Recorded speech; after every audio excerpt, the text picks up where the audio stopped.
Hey, this is Lady Gaga. I am an artist from New York City, and I've been making music and writing since I was 14 and playing out in the New York clubs since then as well. And now I'm touring the world, performing and promoting my single, Just Dance. Yeah, actually my parents used to try to put restrictions on my after-school activities and stuff, you know. They would say, you gotta study, but I would always get really good grades, so I would always say, why do you want me to stop doing stuff? Because I've got A's, you know, you can't like stop me from doing. I was really unstoppable as a kid. I could not be stopped. I wanted to be in bands, I wanted to dance, I wanted to perform, I wanted to be on stage.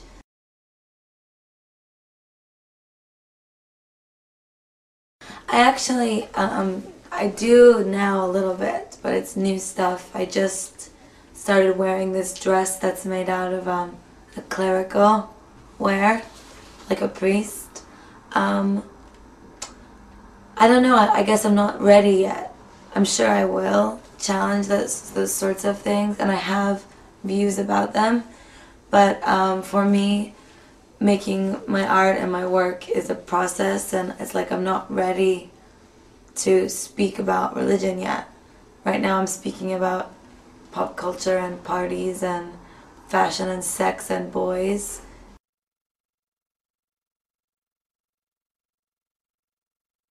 For me, as a young girl in New York, you're only as like strong of a woman and as a presence on the street with your fashion.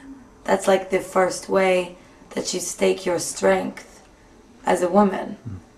You know, there's girls who walk down the street like this, and then there's girls who walk like this with, you know, all covered up and submissive.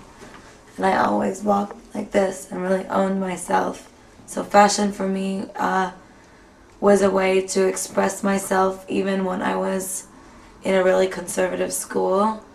Fashion is the way I express myself now, and it is another way for me to express myself with music. A lot. I mean, without Bowie and Queen and Madonna, I don't know that I would have figured out how to bring together theater and pop music, because I was doing theater and I was doing music. When I did theater, they say you're too pop, and when I did, you know, shows for record labels, they said you're too theater. So I was like, I couldn't win.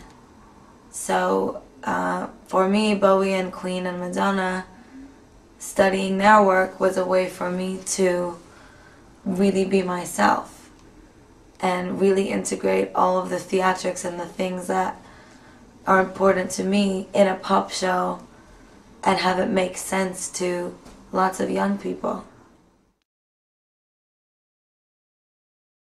I met Red One after I got dropped from my first deal.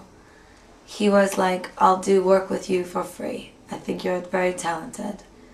And he was really big at the time. Cataluna was going #1 around the world, and he was like a big superstar producer. And we did a song together called Boys, Boys, Boys. That was the first song we ever did.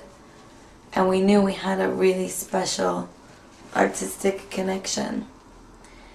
And he sent Boys, Boys, Boys to Akon right around the time that I was signed to Interscope. And Akon hired me as a writer to work on other projects like the Pussycat Dolls and other Universal artists.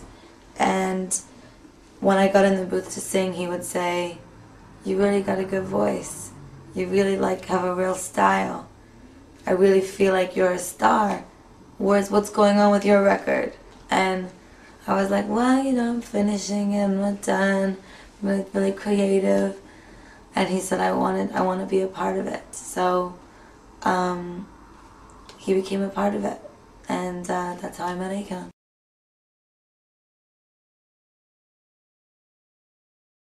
I completely agree with you. I get asked a lot, what do you think is the reason that the gay community loves your songs? I said it's the joy. It's the good time. It's like this beautiful heart and soul that there is no other community in the world but the gay community that has that emotional and psychological and physical quality. And I feel like I can take ownership of that statement because I've played in every gay club from New York to Ibiza.